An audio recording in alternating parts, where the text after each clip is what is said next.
Ningependa kuwajulisha kuwa hali ya usalama wa nchi inaendelea kuimarika siku hadi siku. Aidha, Jeshi la Polisi linaendelea kutimiza majukumu yake ya msingi, ikiwemo ya kuhakikisha linasimamia uwepo wa amani, utulivu na usalama. Katika hili, Jeshi la Polisi linatoa shukrani kwa wananchi na wadau mbalimbali wanaoendelea kutoa ushirikiano wa kiwango kikubwa katika kulinda na kuimarisha amani ya nchi.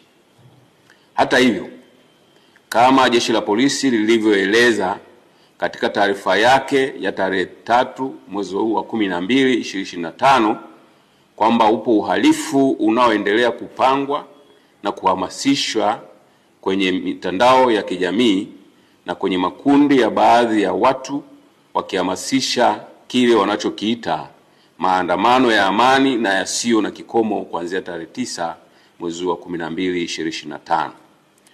Jeshi la Polisi kwa kushirikiana na vyombo vingine vya ulinzi na usalama vinaendelea kuchukua hatua stahiki dhidi ya uhalifu huo unaopangwa, hivi wananchi msiwe na hofu. Sheria za nchi ikiwepo sheria ya polisi na polisi wasaidizi sura ya 322 kama ilivyofanywa marekebisho mwaka 2023, kifungu cha 43 kifungu kidogo cha kwanza kinatoa maelekezo na masharti ya kisheria kuwa mtu yeyote ambaye ana mpango wa kufanya, kukusanya, kuunda au kupanga mkusanyiko au maandamano ya hadhara anatakiwa kuwasilisha kwa maandishi notisi kuhusu kufanyika kwa mkusanyiko au maandamano hayo kwa afisa wa polisi msimamizi wa eneo hilo, akiainisha yafuatayo: A, sehemu ambayo maandamano yatafanyika au yatafanyikia; B, muda yatakapofanyika; C, madhumuni ya maandamano hayo; na D, maelezo mengine kama waziri atakavyotangaza kwa notisi mara kwa mara kwenye gazeti la serikali. Aidha, kifungu hicho cha 43 kifungu kidogo cha pili kinaeleza kwamba pale ambapo mtu amewasilisha taarifa kwa maandishi kulingana na kifungu kidogo cha kwanza, anaweza kuendelea kuitisha, kukusanya, kuunda au kuandaa mkusanyiko au maandamano hayo kama yalivyopangwa, isipokuwa na mpaka atakapopokea amri kutoka kwa afisa wa polisi msimamizi wa eneo ikieleza kwamba mkusanyiko au maandamano hayo hayatafanyika kama ilivyotaarifiwa. Kifungu cha 43 kifungu kidogo cha tatu kinaeleza kwamba afisa wa polisi ambaye taarifa imewasilishwa kwake kulingana na kifungu kidogo cha kwanza hatatoa amri ya kusitisha chini ya kifungu kidogo cha pili kulingana na taarifa iliyowasilishwa, isipokuwa ameridhika kwamba kufanyika kwa mkusanyiko au maandamano hayo kuna uwezekano wa kusababisha kuvunjika kwa amani au kuathiri usalama wa taifa au kudumisha amri kwa umma au kutumika kwa madhumuni au dhumuni lolote lisilokuwa halali. Kulingana na ufuatiliaji wa kina uliofanywa na unaoendelea kufanywa kwenye mitandao ya kijamii na kwa watu mbalimbali, na mbinu zinazohamasishwa zitumike kuanzia siku hiyo ya maandamano ya tarehe 9 Disemba 2025 kama ilivyoelezwa katika taarifa ya Jeshi la Polisi ya Disemba 3 2025 kuwa wanahamasisha kufanya yafuatayo: siku hiyo ya maandamano yasiyo na kikomo, yani tarehe 9 mwezi wa Disemba 2025, wanaelekezana ambaye hajui kutumia silaha na hajapitia mafunzo siku hiyo asishike silaha, waachie waliopata mafunzo ya matumizi ya silaha.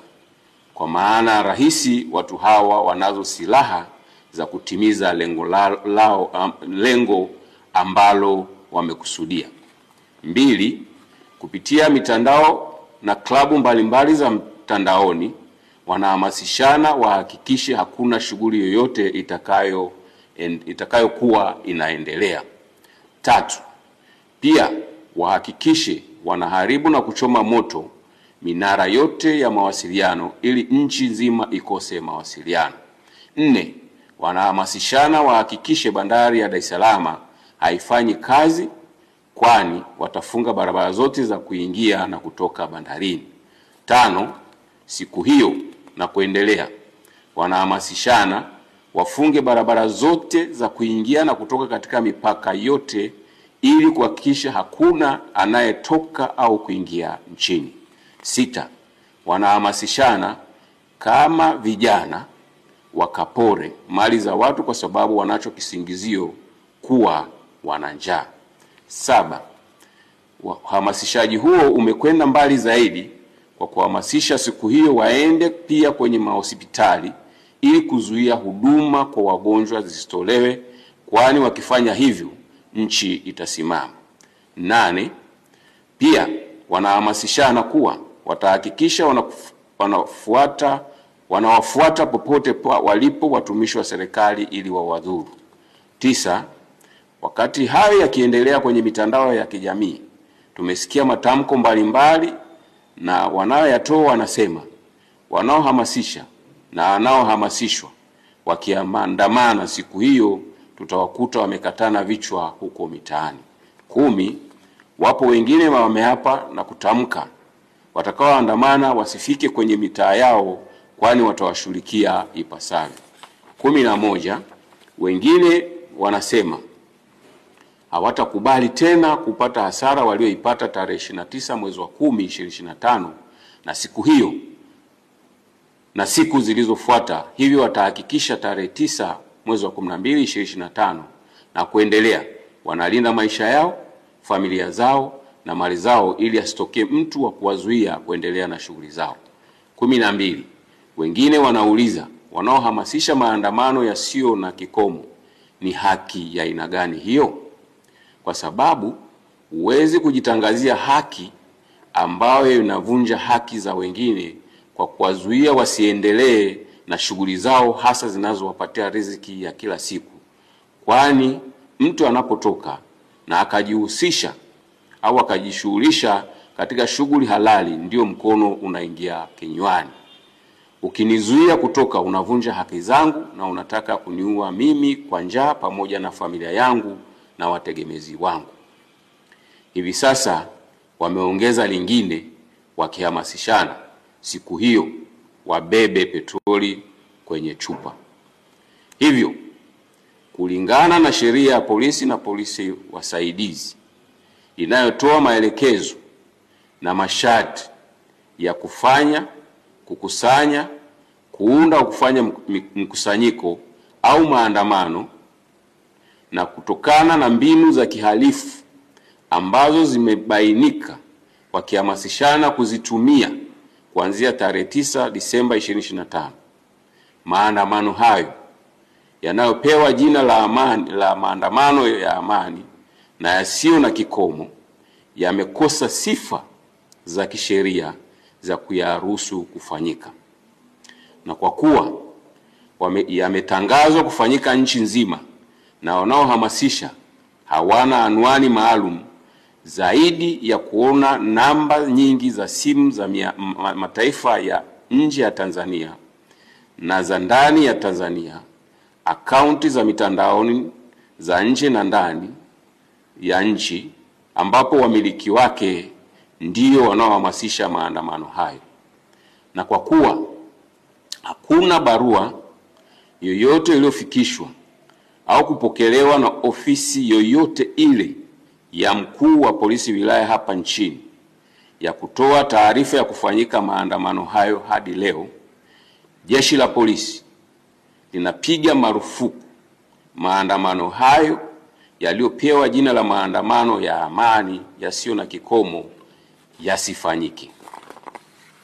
Hivyo, Jeshi la Polisi linatoa wito kwa Watanzania na wasio Watanzania ambao wapo ndani ya nchi wayakatae yanayohamasishwa, waendelee kuyakemea na wasishiriki. Aidha, Jeshi la Polisi linatoa wito kwa Watanzania wote pale watakapoona jambo lolote lisilo la kawaida au lenye viashiria vya kiuhalifu au la kuhatarisha amani na usalama wa nchi yetu, wasisite kutoa taarifa kupitia simu namba 111 112 0699 998899 au 0787 66 83 06 au kwa ujumbe kupitia kiunganishi cha mfumo wa kutoa taarifa, yani taarifa.tpf.go.tz.